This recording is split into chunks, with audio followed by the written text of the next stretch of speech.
முன்னொரு காலத்தில் ஒரு அழகான மலையடிவாரத்தில் ஒரு நந்தவனம் இருந்தது.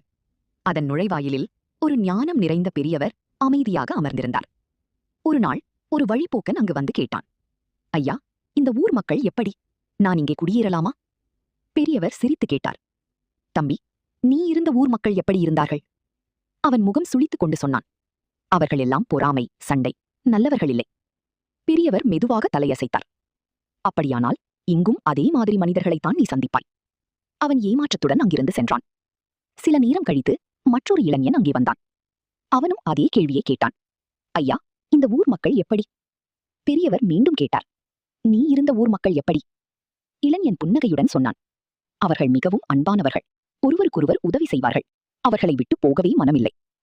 பெரியவர் கண்கள் மின்னின. கவலைப்படாதே தம்பி, இங்கும் அப்படியே அன்பான மனிதர்களே இருக்கிறார்கள், உனக்கு நல்ல நண்பர்கள் கிடைக்கும்.